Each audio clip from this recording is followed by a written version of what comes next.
الصلاة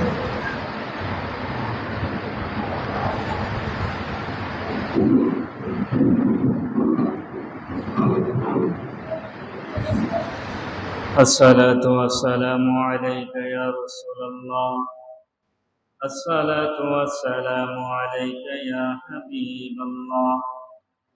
الصلاة والسلام عليك يا شافع المذنبين.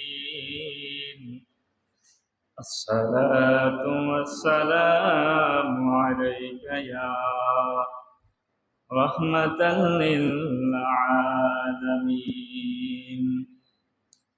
الحمد لله نحمده ونستعينه ونستغفره ونعوذ بالله من شرور أنفسنا ومن سيئات أعمالنا. من يهد الله فلا مضل له ومن يضلله فلا هادي له. ونشهد أن لا إله إلا الله وحده لا شريك له. أرسله بالحق بشيرا ونذيرا وداعيا إلى الله بإذنه وسراجا وقمرا منيرا. فقد قال الله تعالى في كلامه المجيد والفرقان الحميد.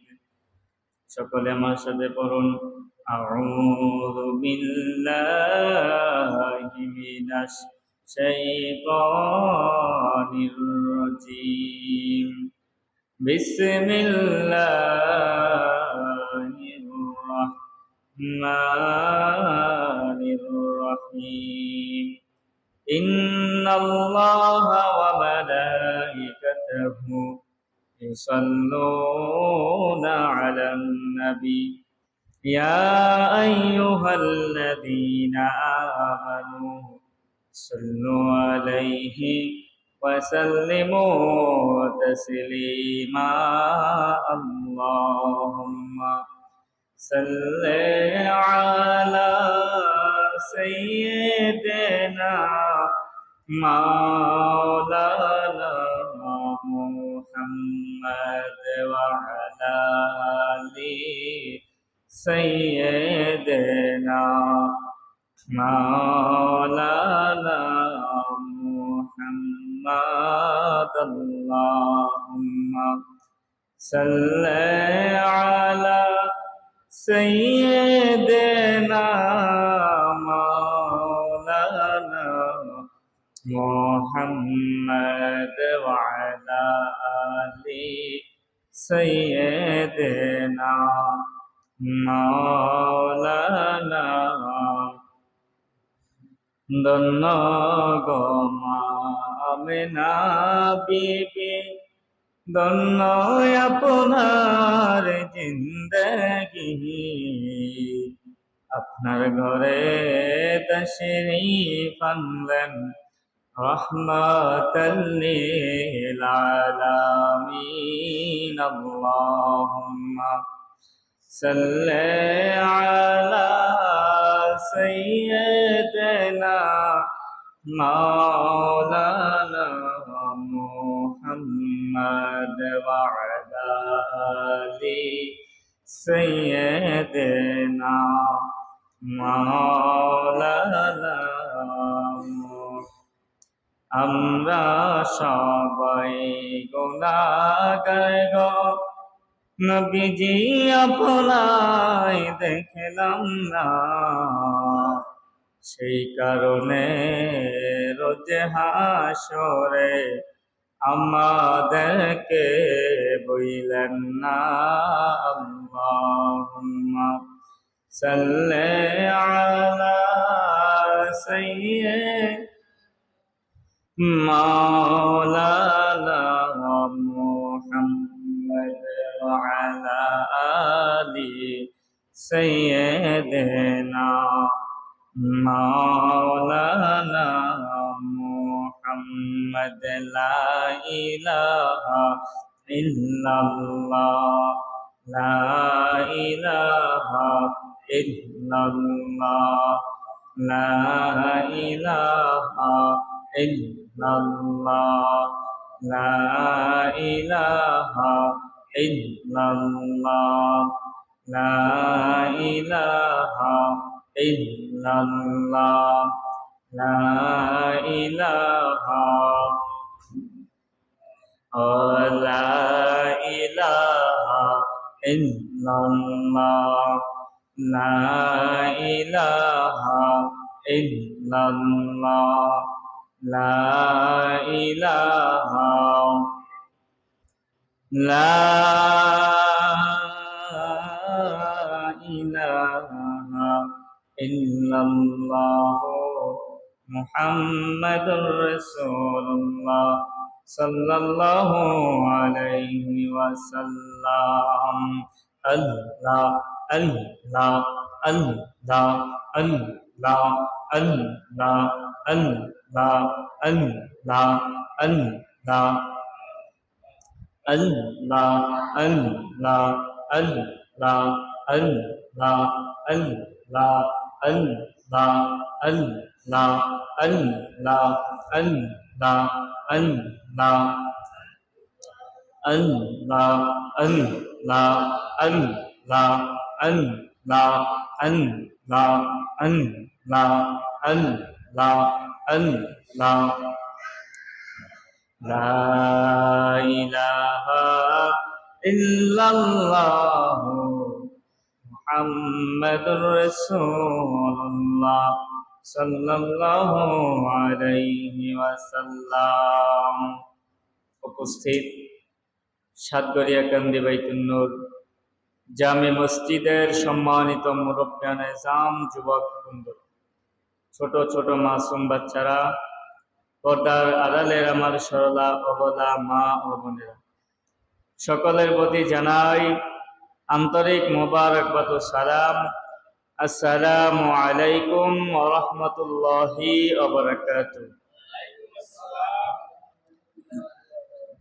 আপনারা সবাই কেমন আছেন? মহান আল্লাহ পাক রব্বুল আলামিনের দরবারে আমরা আরেকবার শুকরিয়া গুজার করব এই জন্য যে রব্বুল আলামিন আমাদেরকে পবিত্র জুমার দিনে মসজিদে আসার এবং বসার যে সুযোগ করে দিয়েছেন। ওই মনিবের দরবারে আরো একবার জবান খুলে উচ্চ আওয়াজে পড়ি আলহামদুলিল্লাহ। মুআজ্জাজ মুকাররম, আজকে রবিউল আউয়াল মাসের পঞ্চম জুমা, রবিউল আউয়াল মাসের শেষ দিন 30 তারিখ, শেষ জুমা। আমরা এই জুমাতে আল্লাহ পাক রব্বুল আলামিনের হাবিবের শান ও মান নিয়ে 4টি জুমা আলোচনা করেছি। রাসূলের জন্ম থেকে যতটুকু সম্ভব হয়েছে আমরা আলোচনা করেছি। আজকের জুমার আলোচনা হবে রাসূল সাল্লাল্লাহু আলাইহি ওয়াসাল্লামের ইন্তেকাল শরীফ। জুড়ে বলুন সুবহানাল্লাহ। আল্লাহ পাক রব্বুল আলামিনের হাবিব তার ইন্তেকালের পূর্বে কেমন ছিলেন, কি অবস্থা আমাদের জন্য জারি করে দিয়েছেন, সেই বিষয়ে কিছু আলোচনা করব। আল্লাহ পাক রব্বুল আলামিন যেন সেই তৌফিক দান করে, সকলে বলি আমিন। মুআজ্জাজ মুকাররম, আমরা এমন একজন নবী পেয়েছি, এমন একজন রাসূল পেয়েছি, যিনি কিনা তার জন্মের পরে পরেই তিনি উম্মতের জন্য কেঁদেছেন। সুবহানাল্লাহ বলবেন না? তিনি দুনিয়ায় আসার সাথে সাথে রব্বি হাবলি উম্মতি বলে কেঁদেছেন। তিনি যখন ইন্তেকাল করবেন, তার ইন্তেকালের সময়ও তিনি উম্মতের জন্য চিন্তা করেছেন। জুড়ে বলুন সুবহানাল্লাহ। আমরা যারা সাধারণ মানুষ রয়েছি, আমাদের জন্য যখন ইন্তেকাল হবে, আজরাইল আলাইহিস সালাতু ওয়াস সালাম যখন চলে আসবেন, তখন কি আমাদের আজরাইলের কাছ থেকে কোনো সময় নেওয়ার সুযোগ আছে? কোনো সময়ের সুযোগ নাই। আমাদের মা বাবার জন্য চিন্তা করার কোনো সময় নাই।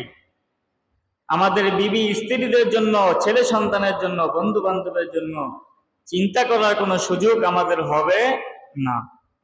কিন্তু তিনি এমন একজন নবী যিনি কিনা তার ইন্তেকালের সময়ও তিনি আমাদের জন্য চিন্তা করেছেন, আমাদের জন্য আমাদেরকে কার কাছে রেখে যাবেন সেই চিন্তা তিনি করেছেন। জোরে বলুন সুবহানাল্লাহ।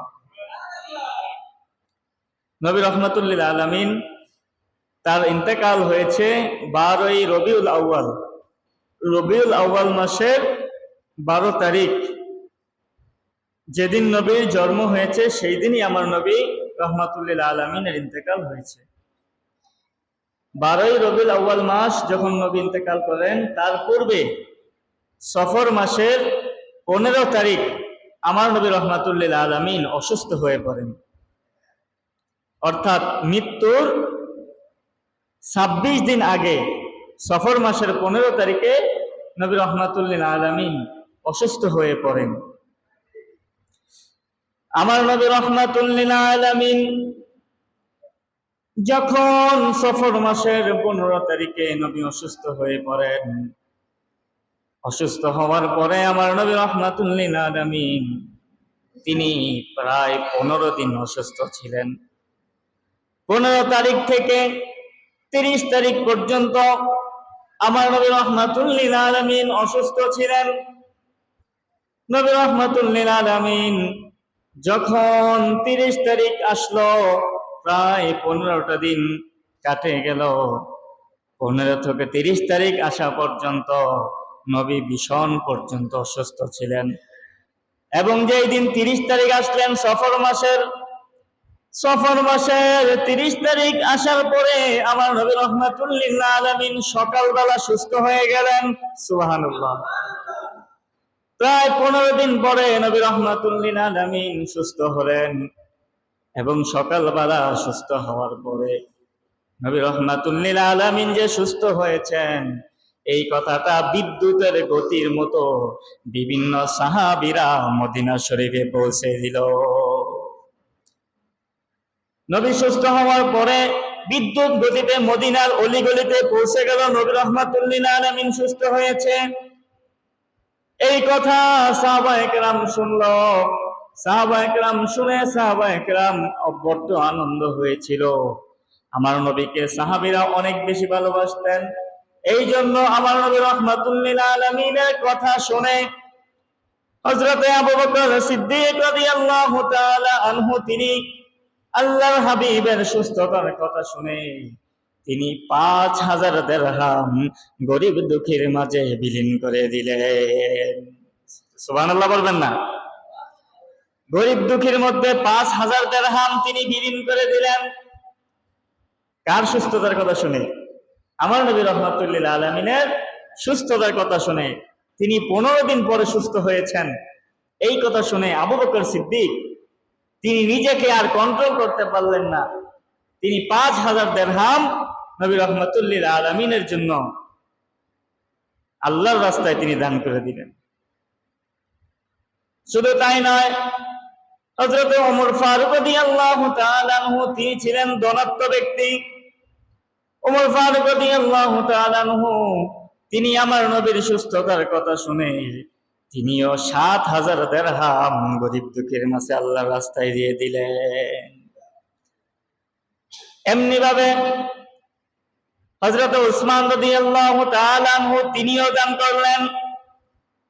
সবচেয়ে গরিব সাহাবী ছিলেন হযরত আলী রাদিয়াল্লাহু তাআলা আনহু, যার ঘরের মধ্যে যার বাড়ির মধ্যে অনেক সময় দেখা যায় একদিন 2 দিন 3 দিন নয়, সপ্তাহে 7 দিন তার ঘরের মধ্যে চুলা জ্বালাতে পারতো না। আল্লাহু আকবার বলুন না। 7 দিন হয়ে যায় চুলা জ্বলতো না ঘরের মধ্যে, খাবারের কিছু ছিল না। এমন গরিব অসহায় হযরত আলী রাদিয়াল্লাহু তাআলা আনহু তিনি আমার নবীর কথা শুনে তিনি ঘরে এসে খুশি মনে বললেন, ও বিবি তুমি দেখো আমার ঘরের মধ্যে কি আছে, আমার ঘরের মধ্যে কি পাওয়া যায়। নবী রাহমাতুল লিল আলামিনের খুশিতে আমি কিছু দান করতে চাই। হযরত আলী রাদিয়াল্লাহু তাআলা আনহু দেখলেন তার ঘরের মধ্যে কিছু জমানো টাকা ছিল। সেই টাকাগুলো গুনে দেখলো 2500 দিরহাম এই ঘরের মধ্যে পাওয়া যায়, যে ঘরের মধ্যে 7 দিন পর্যন্ত চুলার মধ্যে আগুন জ্বলতো না। নবী রাহমাতুল লিল আলামিনের সুস্থতায় খুশি হয়ে তিনি 2500 দিরহাম মানুষদেরকে দান করে দিলেন। এমনি ভাবে নবী রাহমাতুল লিল আলামিনের কথা শুনে বিভিন্ন সাহাবীরা বিভিন্ন ভাবে আল্লাহর রাস্তায় দান করা শুরু করলেন। অনেকের উট ছিল, উটগুলো জবাই করে মানুষদেরকে খাওয়াইতে শুরু করলেন। এমনি ভাবে আমার নবী রাহমাতুল লিল আলামিনের কথা শুনে সারা মদিনাবাসী সেই দিন খুশি হয়েছিল। সুবহানাল্লাহ, সারা মদিনাবাসী সেই দিন খুশি হয়েছিল। নবী রাহমাতুল লিল আলামিন 15 দিন পরে তিনি সুস্থ হয়েছেন, একদিন 2 দিন নয়। আল্লাহ পাক রব্বুল আলামিনের হাবিব 15 দিন পরে সকালবেলায় সুস্থ হলেন। 30 তারিখ সকালে আবার বিকালবেলা সন্ধ্যার সময় আমার নবী রাহমাতুল লিল আলামিন আবার অসুস্থ হয়ে পড়লেন। 15 দিন পরে সুস্থ হওয়ার পরে সকাল থেকে সন্ধ্যা পর্যন্ত নবী সুস্থ ছিলেন। আবার সন্ধ্যার সময় বিকালে নবী অসুস্থ হয়ে গেলেন। কিন্তু সকাল থেকে সন্ধ্যা পর্যন্ত সুস্থতা থাকার কারণে সাহাবায়ে কেরাম এমন ভাবে খুশি ছিল, যার যা ছিল, যতটুকু সামর্থ্য ছিল আল্লাহর রাস্তায় মানুষদেরকে দান করতে চলেছেন। জোরে বলুন না সুবহানাল্লাহ। নবী রাহমাতুল লিল আলামিন যখন বিকালবেলা আবার অসুস্থ হয়ে গেলেন, তিনি মসজিদে নববীর মধ্যে নামাজের জন্য যেতে তার কষ্ট হয়ে যেত। নবী রাহমাতুল লিল আলামিন এমনি ভাবে 8টি দিন কাটিয়েছেন। রবিউল আউয়াল মাসের 1 তারিখ থেকে 8 তারিখ পর্যন্ত নবী রাহমাতুল লিল আলামিন মোটামুটি সুস্থ ছিলেন। রবিউল আউয়াল মাস যখন আসলো, নবী রাহমাতুল লিল আলামিন 8 তারিখ পর্যন্ত মোটামুটি কিছুটা সুস্থ ছিল। এবং যেই দিন 8 তারিখ চলে আসলো, 1 সপ্তাহ পরে সফর মাসের 30 তারিখ থেকে রবিউল আউয়াল মাসের 8 তারিখ পর্যন্ত যেই 8টা দিন ছিল, ওই 8টা দিন পরে নবী রাহমাতুল লিল আলামিন পুরোপুরি অসুস্থ হয়ে গেলেন। আল্লাহর হাবিব মায়ের নবী রাহমাতুল লিল আলামিন তিনি 8 তারিখে যখন বেশি অসুস্থ হয়ে গেলেন, আল্লাহর হাবিবের একটা নীতি ছিল, সেটা হলো কোন মানুষের হক তিনি নষ্ট করতেন না। সুবহানাল্লাহ। আল্লাহর হাবিব একাধিক বিবাহ করেছিলেন। একাধিক বিবাহ করার পরে তিনি শিডিউল করে নিতেন কোন বিবির কাছে কতটুকু সময় দিবেন, কোন বিবির কাছে কতটুকু সময় থাকবেন, কোন বিবির কাছে কতক্ষণ সময় স্থান এখানে অবস্থান করবেন। তিনি শিডিউল করার পরে সকল স্ত্রীর কাছে যখন ঘুরে আসলো, হযরতে মাইমুনা রাদিয়াল্লাহু তাআলা আনহার কাছে যখন আসলেন, সেই দিনটা ছিল রবিউল আউয়াল মাসের 8 তারিখ। আর আমার নবী রাহমাতুল লিল আলামিন সেই দিন বড্ড অসুস্থ হয়ে পড়লেন, অনেক বেশি অসুস্থ হয়ে পড়লেন।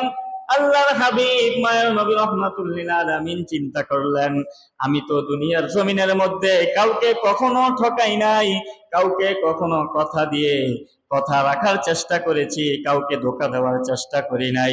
এই জন্য আল্লাহর হাবিব মায়ের নবী রাহমাতুল লিল আলামিন তিনি তাদের সকল স্ত্রীদেরকে ডাকলেন। 8 তারিখ রবিউল আউয়াল মাসে নবী অসুস্থ হওয়ার পরে সকল স্ত্রীদেরকে একসাথে করলেন, সকলকে খবর দিলেন, মাইমুনার ঘরে আসো। সুবহানাল্লাহ। তোমরা যারা আছো সকলে মাইমুনার ঘরে আসো। আল্লাহর হাবিব মায়ের নবী রাহমাতুল লিল আলামিন যখন তাদেরকে ডাকলেন, তাদেরকে বললেন, আমি তোমাদেরকে কথা দিয়েছিলাম অমুক দিন অমুকের কাছে থাকবো, অমুক দিন তাকে সময় দেব, কিন্তু এখন আমার অবস্থা বেশি একটা ভালো নয়। এখন তোমরাই চিন্তা করো, এখন আমি কার কাছে থাকবো। সুবহানাল্লাহ বলেন না। এখন তোমরাই বলো, আমি এখন তোমাদেরকে আর কিছু বলবো না। এখন তোমরা বলো যে আমি এখন কার কাছে থাকব। তখন সকল স্ত্রীরা জানতেন, আল্লাহর হাবিবের সকল স্ত্রীরা জানতেন যে আল্লাহর হাবিব হযরত আয়েশা রাদিয়াল্লাহু তাআলা আনহাকে বড় বেশি ভালোবাসতেন। সুবহানাল্লাহ বলবেন না? আম্মা জান আয়েশাকে অনেক বেশি ভালোবাসতেন আল্লাহর হাবিব। এই জন্য সকলে মিলে একটা সিদ্ধান্ত নিল যে আল্লাহর হাবিব যেহেতু অনেক বেশি অসুস্থ, এই জন্য আল্লাহর হাবিব আয়েশাকে বড় পছন্দ করেন, আল্লাহর হাবিবকে এখন আয়েশার কাছে আমরা দিয়ে দেই, যাতে করে আল্লাহর হাবিব একটু ভালো থাকতে পারে। জোরে বলুন সুবহানাল্লাহ। এখন নবী যদি বলতো আমি তার ঘরে থাকবো, আমি তার ঘরে থাকবো, দেখেন সকলের মনে কষ্ট পেত। আল্লাহর হাবিব তাদের কাছে দিয়ে দিলেন, তোমরা বলো আমি এখন কি করব। তারা যে সিদ্ধান্তটা দিয়েছে, এখন আল্লাহর হাবিব বলেন যে আমি তাদেরকে যে কথা দিয়েছিলাম সেই কথা থেকে আমি এখন মুক্ত। জোরে বলুন সুবহানাল্লাহ। এই জন্য আমার নবী রাহমাতুল লিল আলামিন যখন আম্মা জান আয়েশা সিদ্দিকা রাদিয়াল্লাহু তাআলা আনহার কাছে ছিলেন, আল্লাহর হাবিব মায়ের নবী রাহমাতুল লিল আলামিন বড় অসুস্থ হয়ে পড়লেন। সেই দিনটা ছিল রবিউল আউয়াল মাসের 8 তারিখ।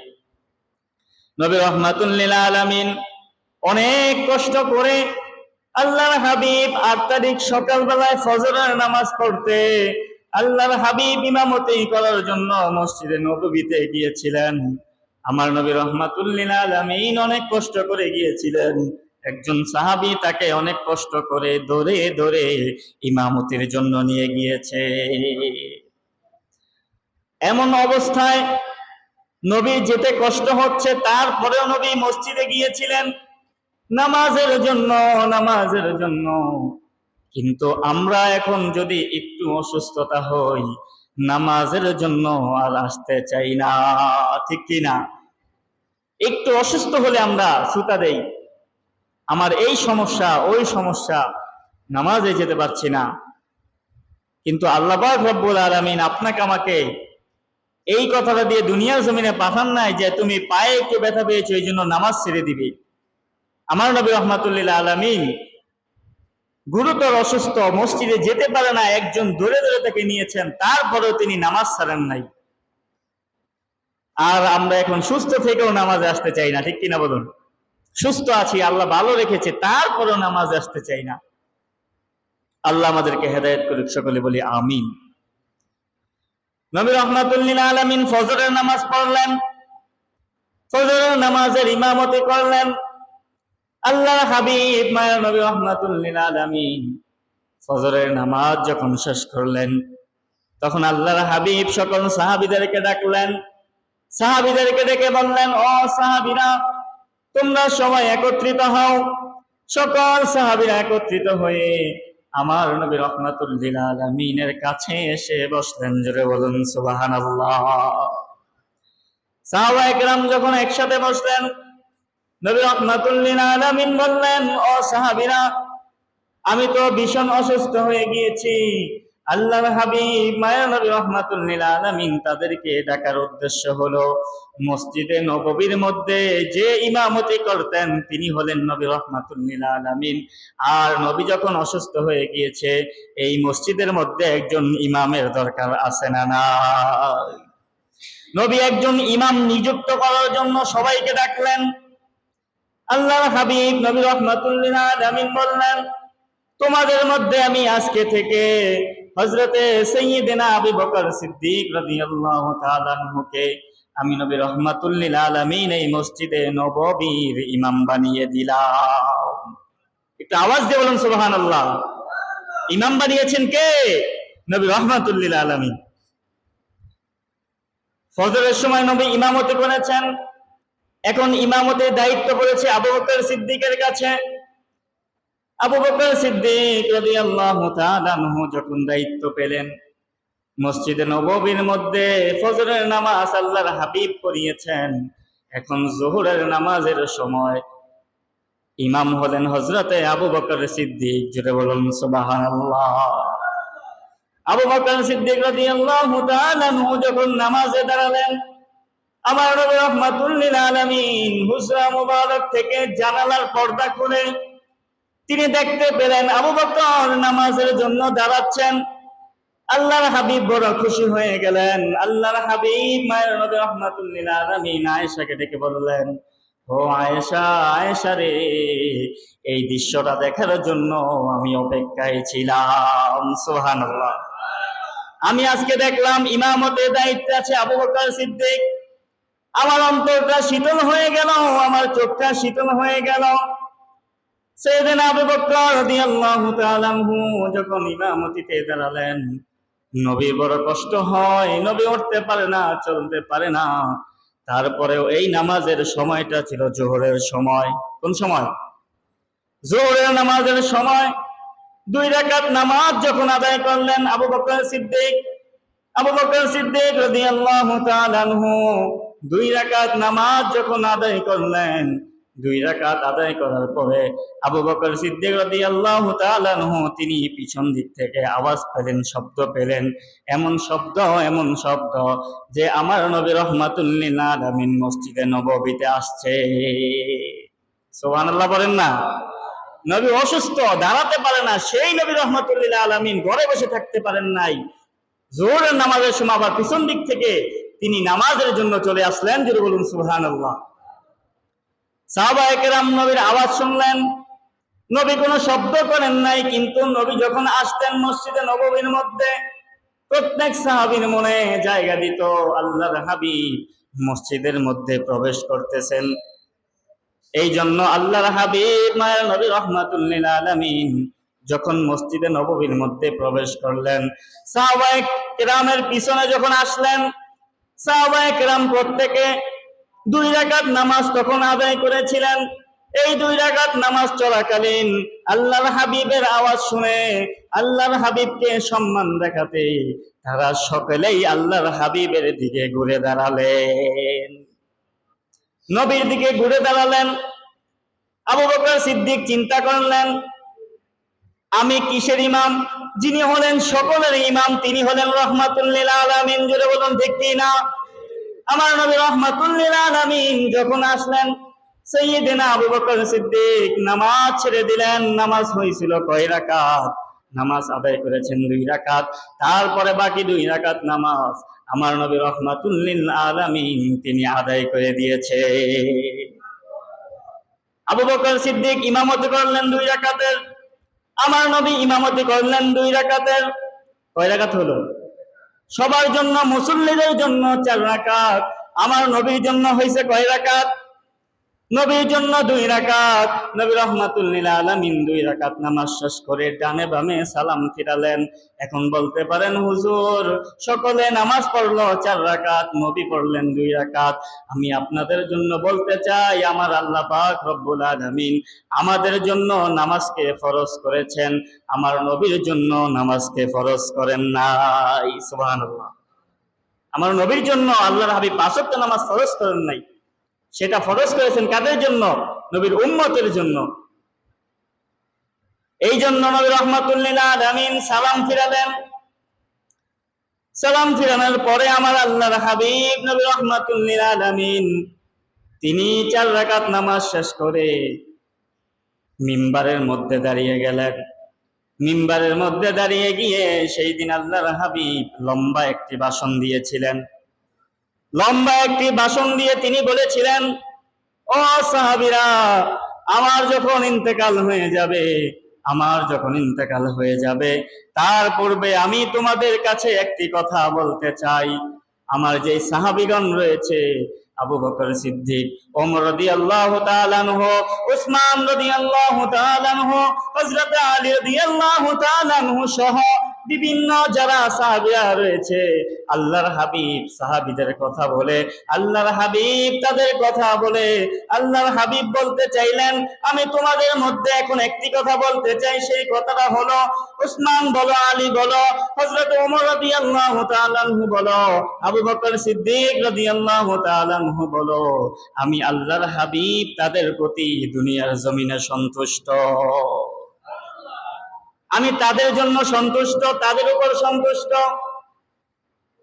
আরো বিভিন্ন সাহাবীদের নাম বলেছেন। আল্লাহর হাবিব বলেন, আমি তাদের উপর সন্তুষ্ট দুনিয়ার জমিনে।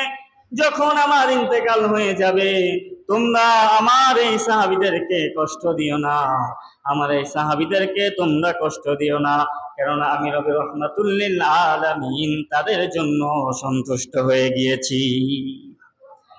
যার জন্য আমার নবী সন্তুষ্ট, যার উপরে আমার নবী খুশি, তার আর কোনো চিন্তা আসেনি।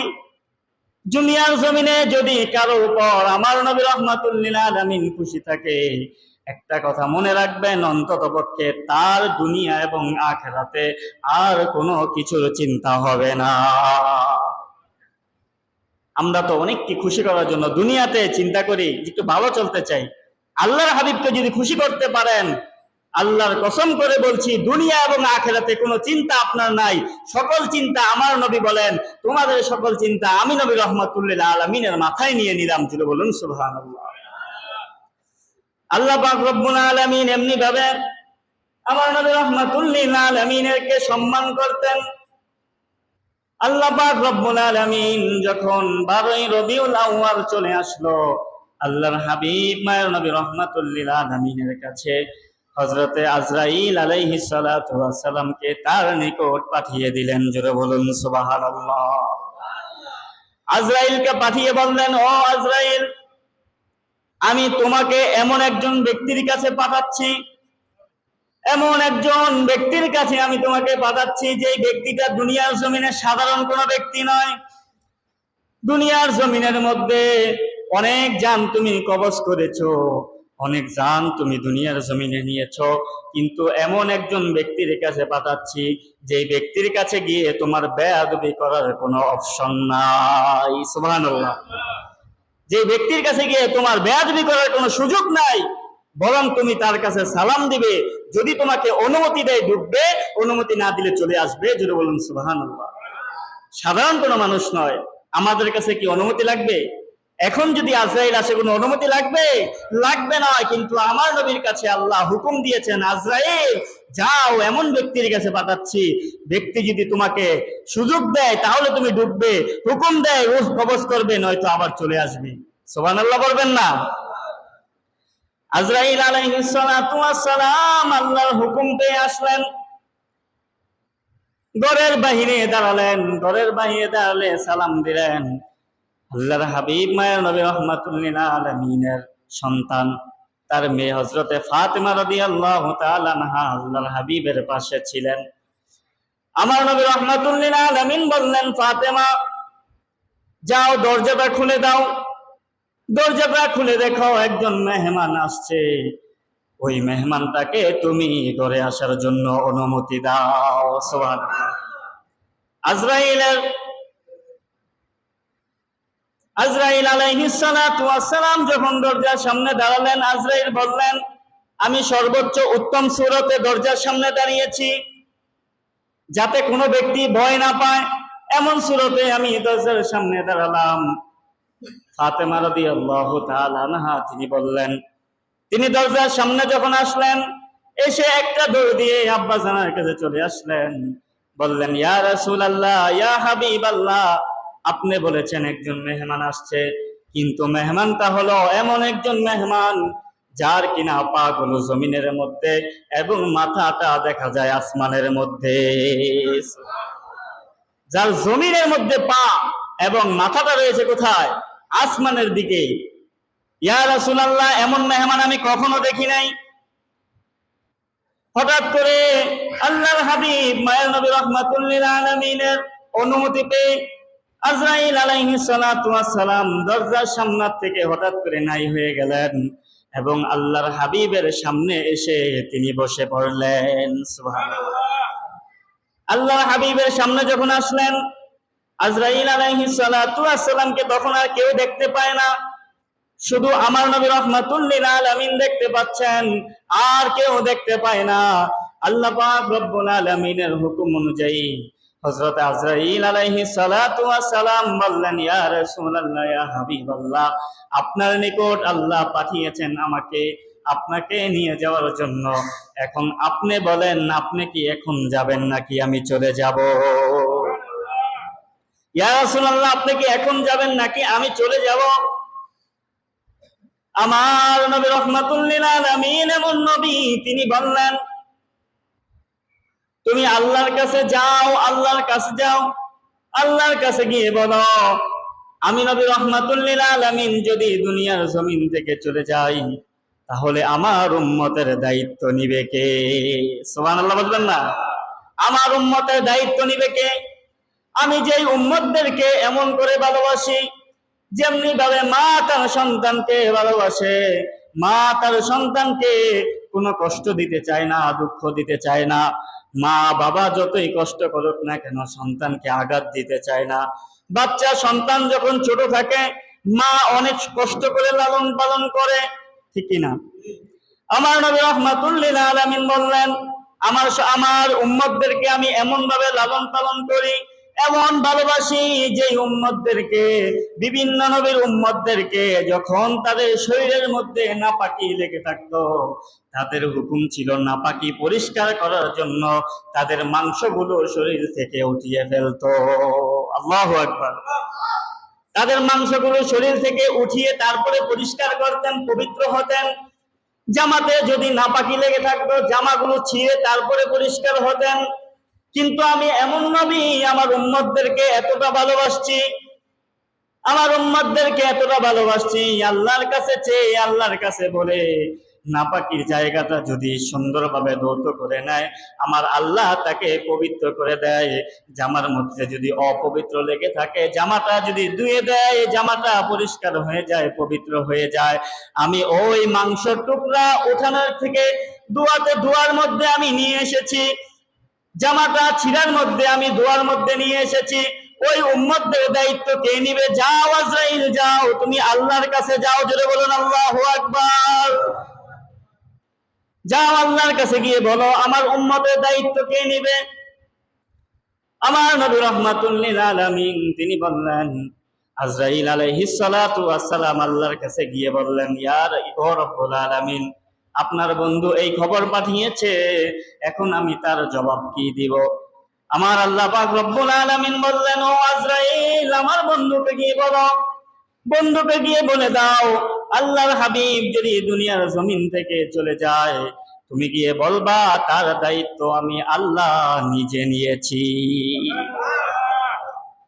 আজরাইল আলাইহিস সালাতু ওয়াস সালাম আমার আল্লাহর হাবিবের কাছে আবার আসলেন, বললেন ইয়া রাসূলুল্লাহ, ইয়া হাবিবাল্লাহ, নবী গো, ও মায়ের নবী রাহমাতুল লিল আলামিন, আল্লাহ পাক রব্বুল আলামিন বলেছেন আপনার উম্মতের দায়িত্ব আমার আল্লাহ নিজে নিয়েছে।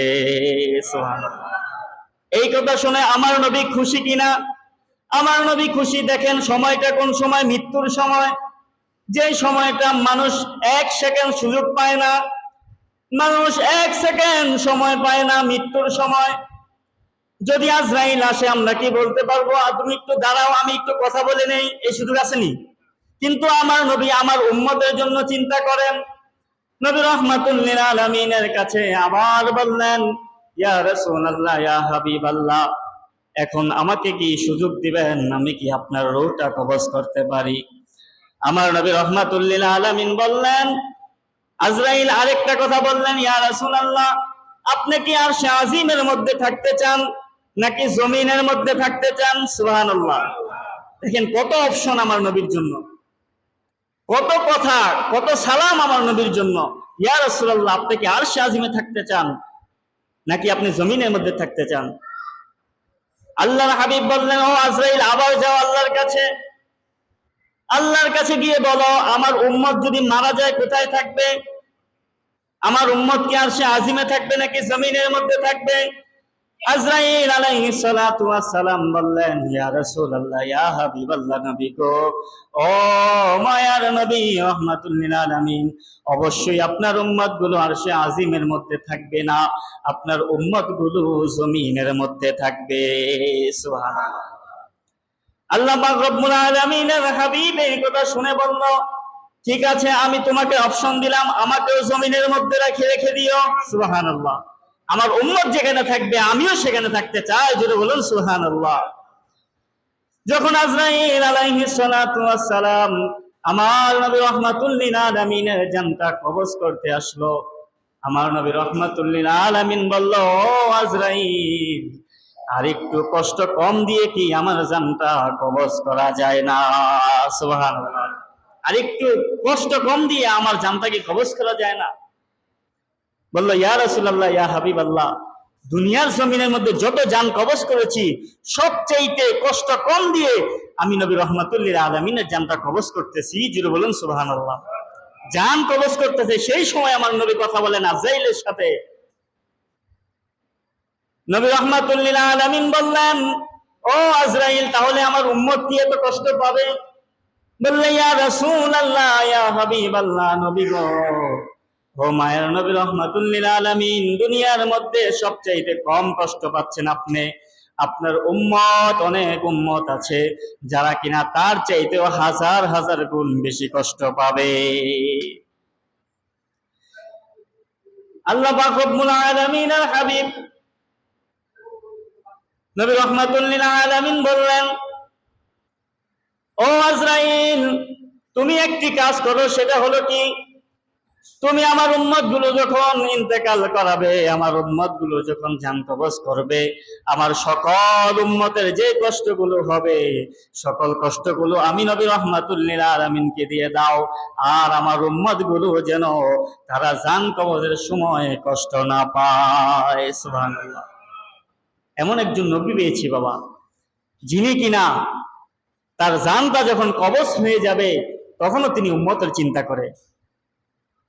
আমি প্রথমেই বলেছিলাম, যিনি দুনিয়ায় আসার পরে উম্মতের চিন্তা করেছেন এবং তিনি ইন্তেকালের সময়ও উম্মতের চিন্তা করেছেন, এমন নবী পেয়েছি। এতে করে আমরা খুশি না বেজার? আল্লাহ পাক রব্বুল আলামিন সেই নবীর প্রতি ভালোবাসা এবং মহব্বত আমাদের মৃত্যুর আগ পর্যন্ত জারি রাখুক। সকলে বলি আমিন। আল্লাহ পাক রব্বুল আলামিন যেন কাল হাসরের ময়দানে সেই নবীর উসিলায়, আখিরি নবীর উসিলায় আমাদেরকে নাজাতের ফয়সালা করে দেয়। সকলে বলি আমিন। আল্লাহ পাক রব্বুল আলামিন আমাদের সবাইকে আল্লাহর উম্মত, আল্লাহ পাক রব্বুল আলামিনের বান্দা এবং শেষ নবীর উম্মত হিসেবে কবুল করুক। সকলে বলি আমিন। ওমা তৌফিকি ইল্লা বিল্লাহ। আসসালামু আলাইকুম ওয়া রাহমাতুল্লাহি ওয়া বারাকাতুহু। যারা সুন্নাত পড়েন নাই আদায় করে নিন।